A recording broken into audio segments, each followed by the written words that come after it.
G'arb musiqa olamidagi nufuzli mukofot Grammy sovrindori Orif Mardin musiqa shinavandalari orasida yaxshi tanilgan shaxslardan.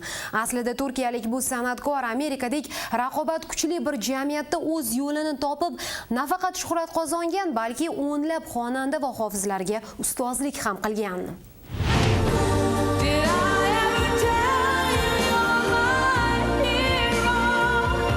Prodyuser sifatida u mashhur xonanda Bette Midlerga ilhom berdi. Xushovoz Aretha Franklin bilan yaqindan hamkorlik qildi. Iste'dodli qo'shiqchi Norah Jones bilan birga kuyladi, uni mashhurlik sari kuzatdi. Bu usta mutaxassis yana necha kishilarni yulduz qilgan. Talantli prodyuser Orif Mardin og'ir dardga yo'liqib hayoti poyoniga yetayotganini anglagan zamon muhim bir musiqiy to'plam yaratishga jazm etadi. Jo Mardin marhum prodyuserning o'g'li, shogirdi. 2005-yilda otam pankreatit saraton bilan kasallandi. Vrachlar uni davolar ekan, otam butun hayotini, ijodini qayta xatlashga qaror qildi. Orif Mardin qarorida qat'iy turdi. Bu safar tijorat qoidalari va talablariga, turli radiostansiyalar didiga va ko'rsatmasiga qarab ish tutmoqchi emas edi. Yangi musiqiy to'plam Mardinning dilidagi, uning kayfiyati va fe'lidagi kuylar jamlanmasi bo'lishi kerak edi. Pop musiqa bilan shug'ullandim, ammo jaz orzum edi. Shu janrda loyiha yaratishim muqarrar edi. Musiqa olamida uning hurmati baland edi. Prodyuser va aranjirovkachi sifatida o'nlab talantli xonandalar bilan ishladi. Biroq zamonaviy va klassik jaz yo'nalishida olib borgan faoliyati bu janr rivojiga qo'shgan hissasi haqida hammaning ham xabari yo'q, bilishimcha. As a composer of modern classical and jazz pieces. Orif Mardinning jazga bo'lgan ixlosi uni tug'ilib o'sgan shahri Istanbuldan xorijga, Qo'shma Shtatlarga, Bostonga yetakladi. Jazni sevib tinglaydigan bolakaydan obro'li prodyuserga aylandi. Jo Mardinning aytishicha, bunda Amerika ovozining ham o'rni bor.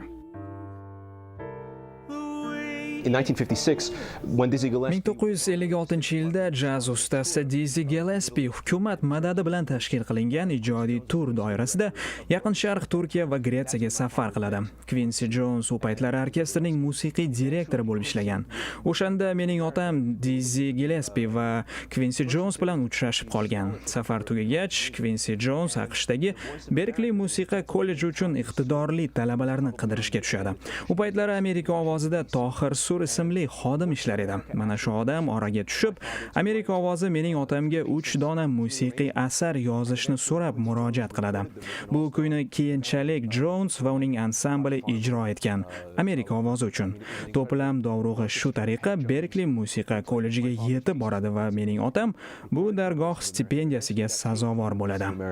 Went to the Berkeley College of Music and resulted in my father receiving the first Quincy Jones scholarship at the Berkeley College of Music.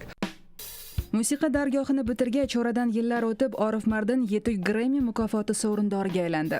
40 yillik ijodi yakunida jaz olamiga muhabbatini puxta bir mahsul, do'stlarim deya atalmish albom holida izhor etadi. Uzoq yillik hamkasblari, oilasidek bo'lib qolgan insonlari hissa qo'shdi unga. Bette Midler, Norah Jones, Carly Simon va Dr. John kabi taniqli xonandalar loyiha ustida ter to'kdi. Buni sharaf deb bildi. Albomni yozish ishlari 2005-yilning noyabrida boshlangan. Xuddi shu yili Orif saratonga chalinib, kasallik tezda zo'raya bordi. Loyiha ustida ishlar ekanmiz, otamning oxirgi damlari yaqinlashayotganini sezildi. Doktorlar umid yo'qligini aytib, ogohlantirib qo'yishdi. Xayolimdan nimalar o'tganini tasavvur qila olmaysiz. Ich-ichimdan zirketdim. Shuncha harakat qilib, xohlab boshlagan loyihasini tugata olmas ekan otam. Finished this very personal project, his album, and it seemed so unfair to me. Ammo padari buzrukvori bilan uzoq yillar ishlab, uning o'gitini olgan Jo Mardin albomni tugatishga muvaffaq bo'ldi. U otasining xohishi deydi, nimani istashini yaxshi bilardi. Albom umuman olganda tayyor edi. Musiqiy jihatdan puxta ishlangan. Bir-ikki chizgilar talab qilindi xolos. Otamni yaxshi bilganim uchun bu qiyin bo'lmadi. Hayot bo'lsa mamnun bo'lardi degan umiddaman. Iste'dodli sozanda, san'atkor va kompozitor Orif Mardin muxlislar diliga yo'l topa olgan. Uning so'nggi ijod mahsuli shu yoz nihoyat musiqiy rastalarda paydo bo'ldi. Do'stlarim deya atalmish albom Orif ijodining yuksak nuqtasidir. Tez kunda esa ustaning hayoti haqida hikoya qiluvchi o'g'li suratga olgan hujjatli film ekran yuzini ko'radi. Nasiba Tohir, Amerika Ovoz televideniyasi uchun.